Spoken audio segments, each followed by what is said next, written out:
Appreciate you. Well, welcome. I'm so happy that everybody's here today for the Lunch and Learn. We're going to dive into a topic that is very near and dear to my heart, and it is a topic that is at the heart of every successful organization, and that is the topic of communication. Anybody who's spent any time with me knows that I love to talk, but I don't love to talk just to hear my own voice.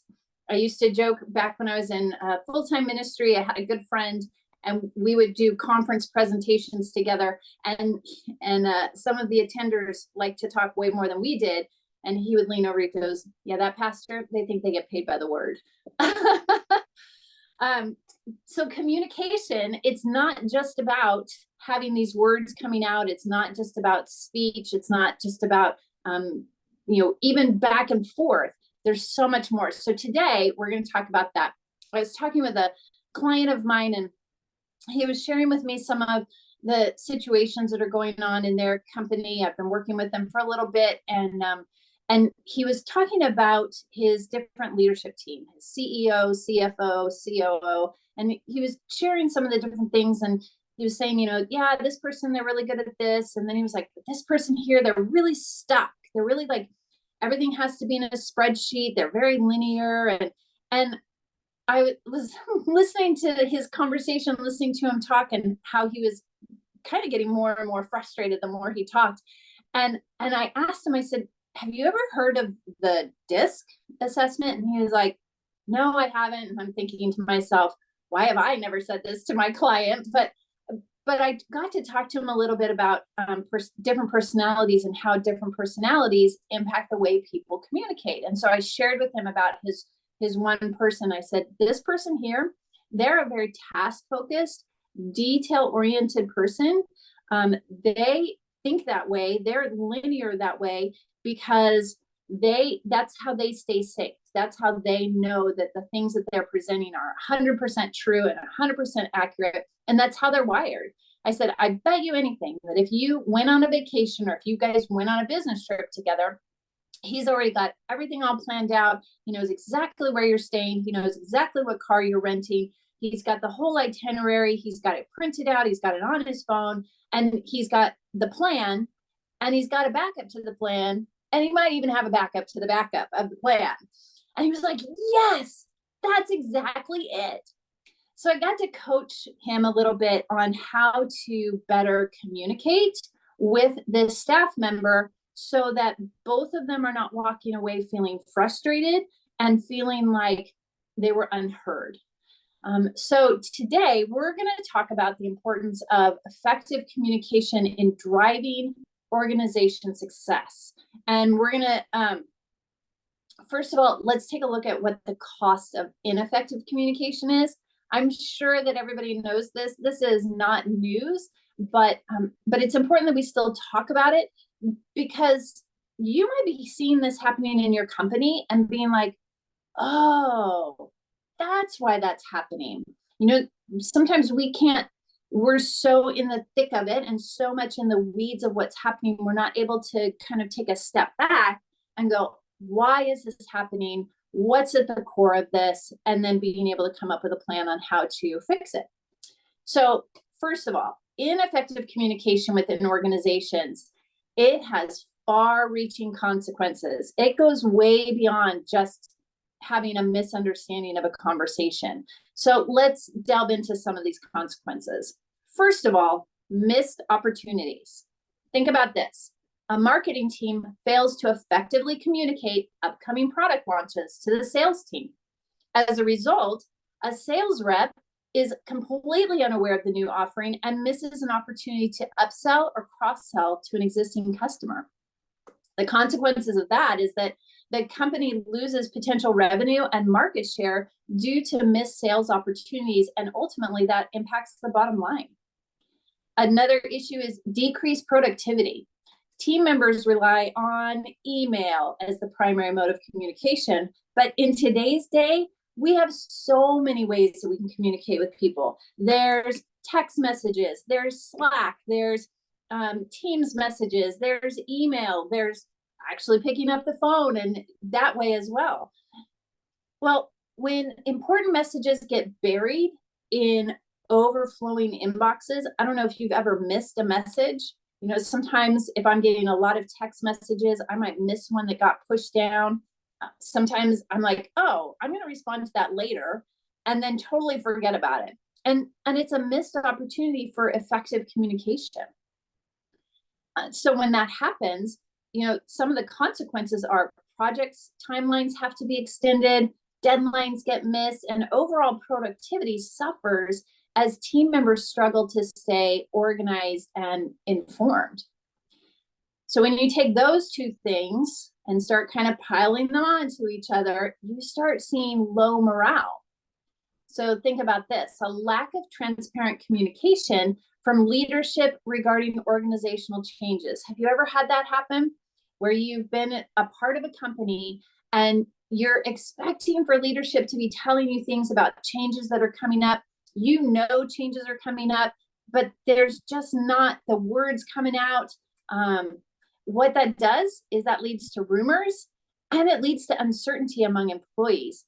I was talking with a friend of mine last night, and we were talking about this company that we both know of that's going through this merger right now. And we were talking about the fact that there's so much uncertainty in that. You know, when the two companies first come together, it's, oh yeah, we're going to do this, and okay, great. And so there's this expectation, but then all of a sudden the communication goes dead and nobody's really talking, because people are working in the background. It's not that things aren't happening, but people are working in the background and they're not necessarily communicating out to the masses what's happening. So that breeds that uncertainty and that low morale. And so then you have staff members who they want to stay, but they're not sure if they're going to have a job in a few weeks or a few months. So they kind of start looking, and then they might take another job just for the sake of the security. And so it's this huge snowball effect. Employee morale, when that plummets, that leads to decreased engagement. You see higher amount of call outs, people are absent, and higher turnover rates, because employees are looking for a more transparent, and in their mind, how they label it is supportive work environment.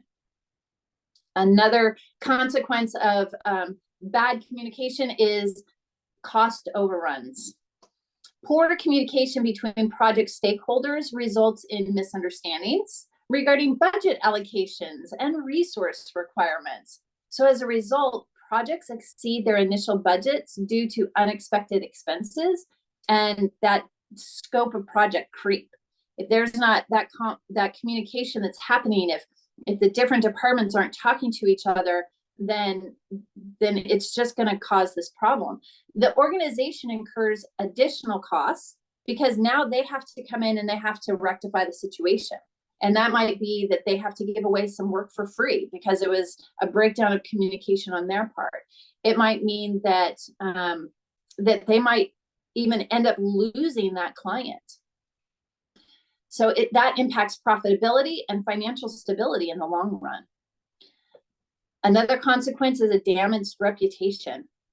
Inconsistent communication with customers regarding product updates and service changes, it leads to confusion and dissatisfaction among clients. Negative reviews and word of mouth. And look, we live in a society where anytime we go and purchase something, what do? What are the reviews? What does Yelp have to say? Like that, Yelp literally determines sometimes where I'm going to eat based on other people's reviews. So that inconsistent or those negative reviews, that tarnishes a company's reputation. And I can tell you, once a reputation is tarnished, it is really hard to turn that around.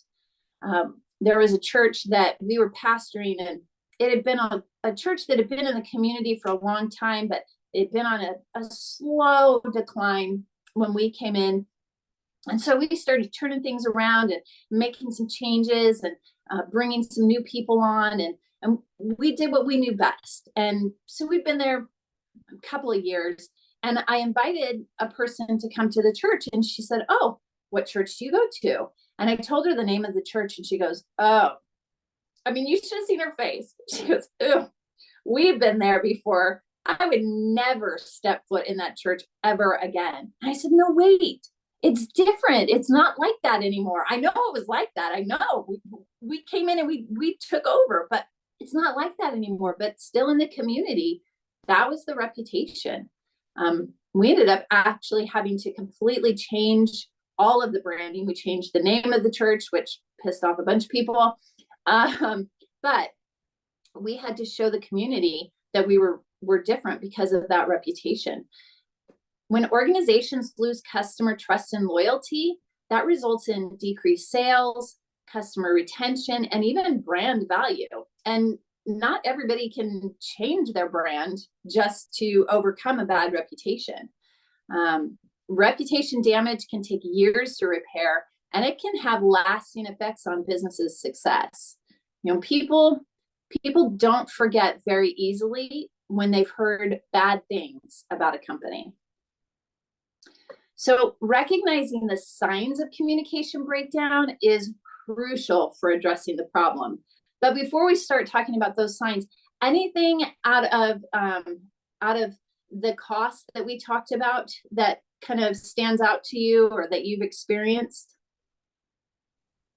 Yeah, definitely a lot of things, but I think a good example of the reviews.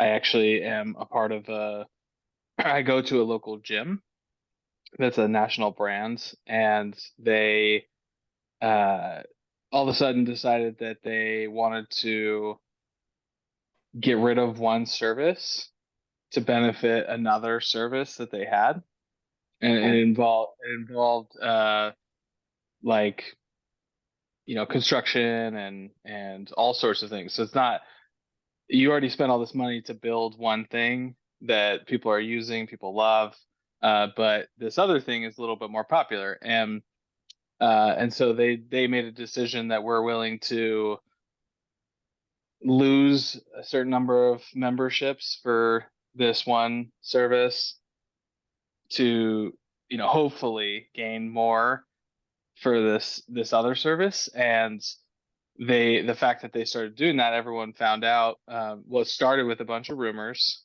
Yep. and then everyone everyone found out, and then they had to address the rumors, and they Yeah. said that we are going to get rid of this service. And then negative reviews started to hit their Google review. They went from like being 4.5 stars to I think like 2 stars in a matter of like a Oof. week. Yeah, and so it resulted in them pausing the the change, which some people were happy about, of course, but it had such a negative effect, I think, on the brand, and more implications than they had originally realized, and they were just kind of chasing a trend. So that's one example that came to mind. And then just to add to the negative comments, I think it's important when companies go out of their way to address them on whatever platform. Yeah. That's one way to try, I think, live to maintain your reputation. Yeah. You know, and all they had to do was take the time to send out an email, send out a letter, do a social media post about what they were doing. And the biggest thing when it comes to change management, I probably should do one of these lunch and learns on change management coming up in the near future, is the communication. The biggest piece of the communication is why. Why is this being done? And acknowledging the fact that it's going to make an impact on other people, and acknowledging the fact that you're aware of that. When their feelings are validated, when you put yourself in, that goes into being empathetic, and we've talked about empathy a lot on these, but when you put yourself in people's shoes and think about what they might be feeling in the midst of this change, all you have to do to eliminate so much of the angst around change is communicate. Let people know. Letting people know what you're doing and why you're doing it, that doesn't make you a poor leader. It doesn't make you weak. It doesn't take away from it. I mean, if leaders understood, it actually builds up a level of respect. because all of a sudden what you've done as a leader is you've brought people into your world. You're drawing them into what you're thinking and into your thought process. You're not asking them to contribute to the plan. You're not asking them to give them your feedback.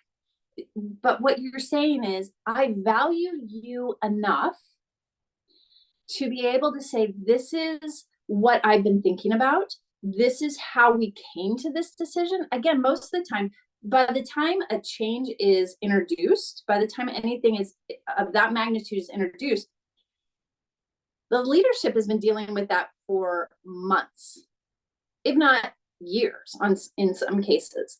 And yet you just brought this to people and you're telling them that the change is going to happen in like 2 or 3 weeks. Already people are like, wait, whoa, what? Changing direction like that, people need time to make that process, and they need time to catch up with you. Sometimes my husband and I, when we're kind of going along life's journeys and we've come to places where we knew we were making some pretty big life decisions, we joke about the fact that there's times where he's here and I'm here, and then we switch, I'm here and he's here, and eventually we get here, and when we're here, we're like, yes, this is the sweet spot, now we can move forward. That it all comes from communication. It comes from us talking to each other, telling each other what we're thinking, listening to each other. That's another key piece of communication. Listening to what the other person is saying, taking into account their feelings, their thoughts, their perspective, factoring it into the decision. So yeah, I'll definitely have to do a teaching on change management, but communication would have made such a big impact on how that was done. So really quickly, let's just run through the signs of communication breakdown. Things like misunderstandings or lack of clarity. If you see inefficient decision-making, if you see poor collaboration, if you see team dynamics where there's kind of some stress, or if there's kind of like, yeah, we're not really very friendly. We come in and we like a tolerance of each other, or maybe there's some tension within the room. If you see decreased productivity and performance, increased frustration, and then high turnover and low morale, those are signs that should make a leader say, something is going on and I need to find out why. And most typically, the first place to start is, how has our communication been? Have we been effective? Are we doing this well? Are we missing this? And so something that leaders can do is they can actually very easily send out an email, or even if they want to do it anonymously and allow people anonymously to respond using SurveyMonkey. And you just send out and you ask your staff, right now, in regards to this particular issue, or in regards to our communication to you, what's right, what's wrong, what's missing, and what's confusing. And when you get that feedback, that allows you to assess where things are going well in communication and where you need to be maybe making some changes and improvements. So let's talk about some strategies for enhancing communication. We've talked about how it's a bad thing if you don't have good communication happening. We've talked about the consequences. So here's quickly some strategies for enhancing communication. The first one is establish clear communication channels. Again, if you have email, text, Slack, Teams, phone, find out like, what is the expected channel of how we're supposed to communicate with each other, and recognize that everybody has a different way.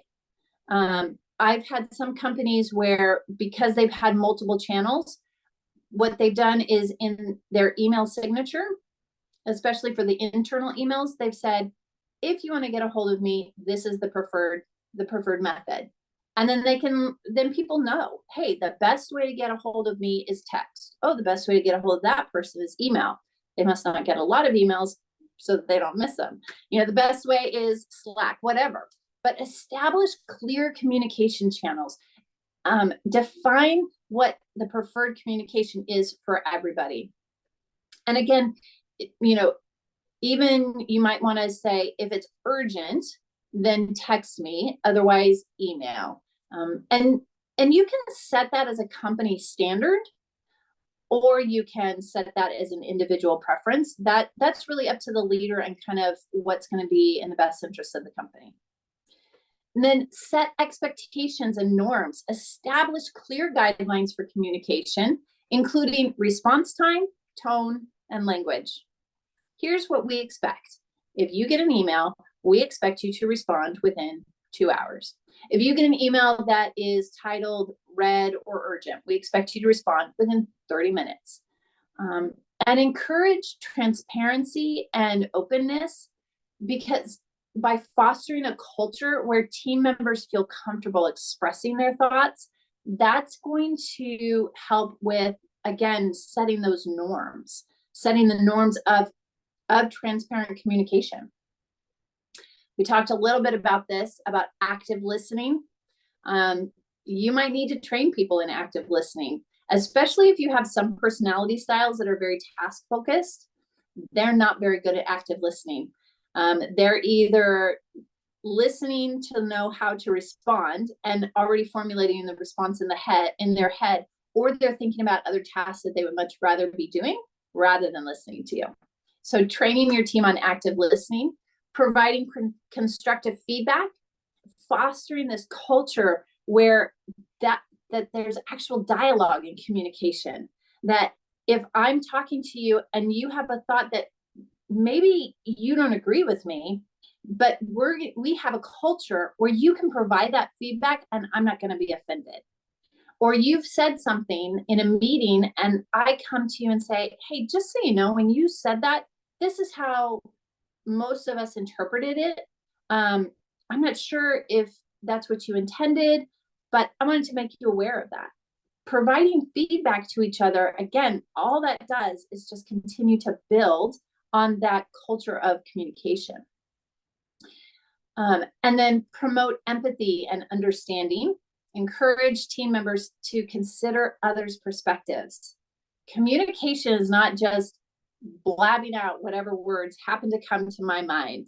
I learned that early on in marriage. I was like, we're married now. I can say whatever I want. And anybody who's spent any time with me knows that I'm pretty direct and I'm pretty bold. But I've learned how to consider how my words, how my tone, how my face, how my body language, how that gets interpreted, because that's actually at the core of communication, is not what I'm saying, but how it's being interpreted. So promote empathy and understanding to build stronger relationships and trust within your team. You might have to provide some training. You might have to bring somebody in to help with communication. As most of you know, I do have a workshop that I love doing with teams, and it's called Cracking the Communication Code, where we uncover what is really at the core of miscommunication quite a lot. And we delve into personality. It's interactive and it's a lot of fun and will make a significant impact on your company. So you can reach out to me about that. And then finally, lead by example. I think about a company that I was working with, and I did the Cracking the Communication Code workshop because they were struggling. And afterwards, about 2 weeks later, one of the associates, she emailed me and she said, Jill, this has made such a difference. Us understanding how to communicate better with each other. Like my manager and I, we used to have probably 6 to 8 emails back and forth on one thing just so that I could get understanding.